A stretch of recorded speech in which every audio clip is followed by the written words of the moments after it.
بسم اللہ الرحمن الرحیم۔ شروع اللہ تعالیٰ کے نام سے جو بڑا مہربان نہایت رحم والا ہے۔ میرے پیارے بھائیوں، دوستوں، عزیز ساتھیوں، میری پیاری بہنیں، بیٹیاں، مائیں،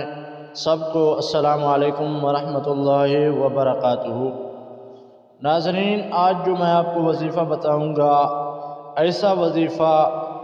آپ نے اس وظیفے کو 27 رجب المرجب تک لازم کرنا ہے، اور یہ ایسا وظیفہ ہے کہ تسبیح،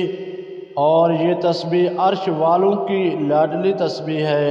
اور اللہ تعالیٰ کی ذات اس بندے سے محبت کرتا ہے جو یہ تسبیح پڑھتا ہے، اور عرش پر آپ کا تذکرہ ہوتا ہے اگر آپ فرش پر یعنی زمین پر اس تسبیح کا ورد کریں گے، اور اس میں ایسا برکت ہے، اللہ تعالیٰ اس تسبیح کی برکت سے آپ کے کاروبار میں، مال میں برکتیں عطا فرما دے گا، اور آپ غریب ہیں تو امیر ہو جاؤ گے۔ آپ نے اس تسبیح کو رجب تک، 27 رجب تک یعنی اس مہینے کو آپ نے ایسا سمجھنا ہے کہ ایک تحفہ ہے، اور اس میں کثرت کے ساتھ اس تسبیح کو پڑھنا ہے۔ انشاءاللہ آپ کو اللہ تعالیٰ ایسا خزانہ عطا فرمائے گا، آپ سوچ کے حیران ہو جائیں گے۔ آج کی اس ویڈیو میں آپ کو اس کے بارے میں بتاؤں گا، اور اس کو کیسے پڑھنا ہے، کیا طریقہ کار ہے۔ اس سے پہلے اگر آپ ہمارے چینل پر نئے ہیں تو چینل کو سبسکرائب لازم کر لیں، ویڈیو کو لائک بھی کر دیں۔ کامنٹ سیکشن میں روزانہ کے معمول کے مطابق ہر ویڈیو میں کہتا ہوں، صبح کی نماز کے بعد درس قرآن، درس حدیث ہوتا ہے، اس میں آخر میں دعا کی جاتی ہے۔ اگر آپ بھی اپنا نام دعا میں شامل کروانا چاہتے ہیں تو کامنٹ میں اپنا پورا نام اور جس مقصد کے لیے دعا کروانا ہے وہ چیز لازم لکھیں جس کے لیے آپ کا نام لے کے دعا کیا جائے۔ تو چلیے آج آپ کو وہ وظیفہ بتاتے ہیں۔ آپ نے سب سے پہلے نماز کی پابندی کرنی ہوگی، کیونکہ نماز ایک ایسی عبادت ہے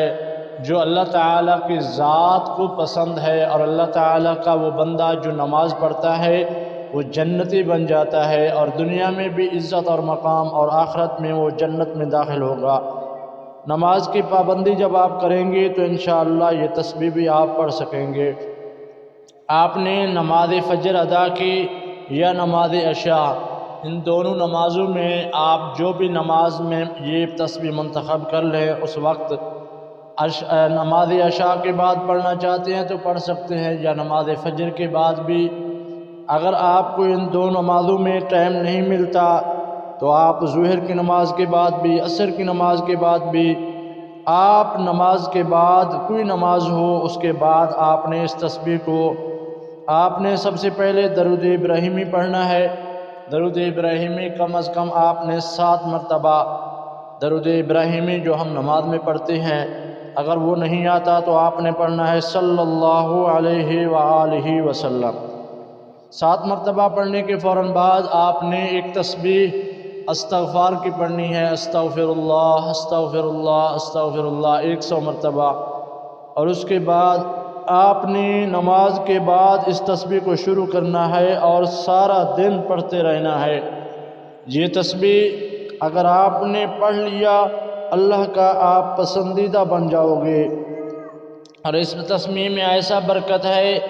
جو عرش والوں کو خوش کر دیتی ہے، اور عرش والے فرشتے بھی آپ کا تذکرہ کرتے ہیں۔